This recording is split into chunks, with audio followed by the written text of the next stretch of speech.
Neil Plestein filling in for Christina this morning.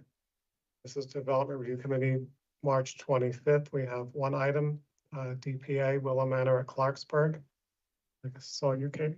Okay, yeah, so Katie Mancarini, I'm leading this one. This is a development plan amendment for Willow Manor at Clarksburg. The comments went out on Friday, March 21st. Many of the comments were from reviewers just kind of giving a heads up on what's going to be needed at preliminary and site plan, just trying to avoid anything that's missing. So a couple of things, I just have like a handful of things I want to highlight. So first, I'm focusing here on the red line of the DPA. I'm noticing that there's, several tables that have been augmented, but I think there's some things that got missed. So for example, it's unclear if the commercial area is being replaced with residential. So I'm seeing a lot of things that are saying like increase in 100 units, but the SOJ says they're swapping out the hotel. So for clarity's sake, if it makes sense to you, I would recommend reducing the commercial where appropriate, if that's what you're proposing. Otherwise, update the SOJ so it's more clear. Yeah. Another thing is, so we're talking about, adding 100 units to the overall site. That relates to binding element A8, and I didn't see any markups in the red line. So I just want to bring that to your attention that that's really like the whole point of why you're here. So yeah, it's this guy right up here, and I'll zoom in on it. Left. Yeah. So binding element 8 speaks to the cap of 500 units. You want to push it to 600. So this has to get updated. So just a red line. Yeah, exactly.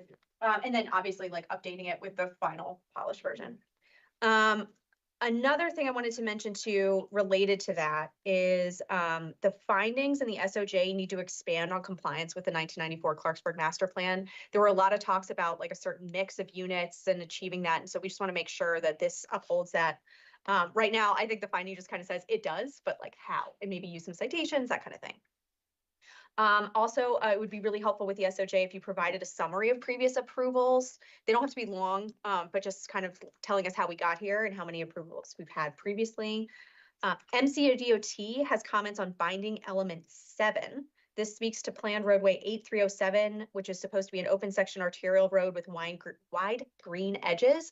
Now, I think in a previous site plan, that road was redesigned, and we support that redesign, but I think then just to kind of clean things up, since we're already amending the development plan approval, I'd like you to look into that. And then finally, MCDPS zoning also had comments on compliance with the zoning requirements of the MXPD zone, specifically the max height and parking calculations. And with that, if you have any questions, we're happy to answer for you. First off, I think I need to clarify my comment. The environmental, I'm Doug Johnson, environmental.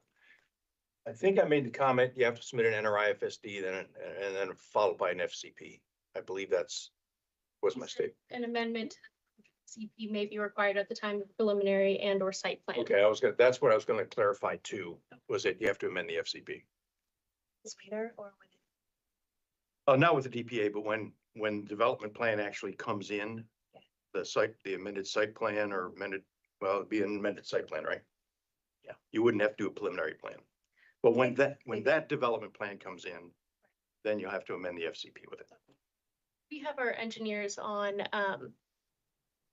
virtual too, if they ever want to chime in too.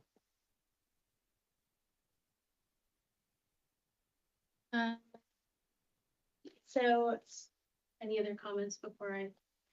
I think we did have, let me see, maybe a question or two.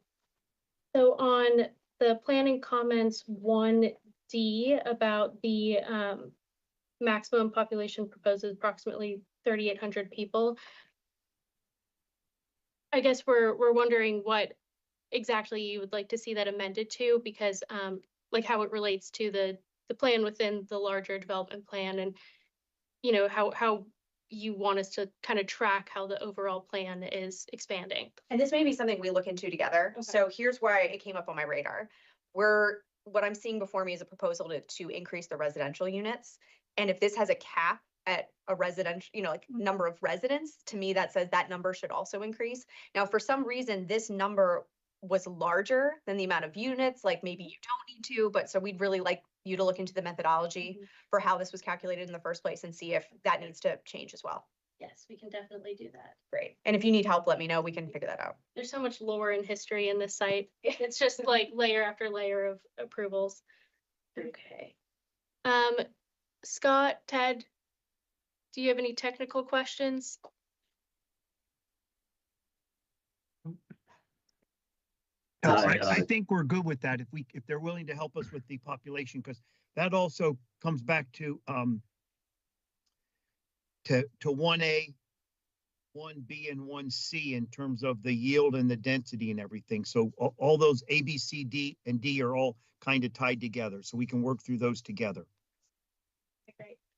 And then for 1G about the TDRs, maybe this is another thing that we work through together. We don't have an answer, Yeah. right off the bat right now. We would think that we don't need additional TDRs, but if you have more reasoning as to why we might need them, we'd love to hear about it. Yeah, absolutely. And I think one of the things that we should figure out is if you do, great, and then say what you need and update it. If you don't, I think it'd be really helpful if your SOJ speak to that we've looked into this, we do not need it, we've determined this by these means. I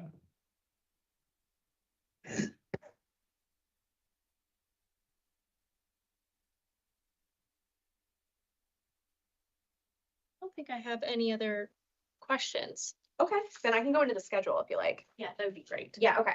So DPAs don't have a typical schedule, so we kind of modified this based on the 120, but then also took into account federal holidays and things. So we right now have a planning board hearing date of June 26th. And so that means that your first resubmittal is going to be due April 9th. And your final resubmittal to keep that board date is going to be April 22nd. And we need agency letters May 12th.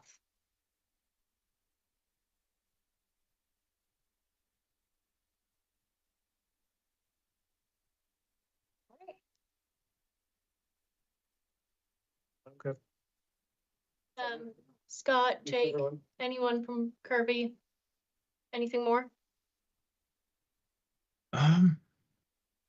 Not if you guys are good. If yeah.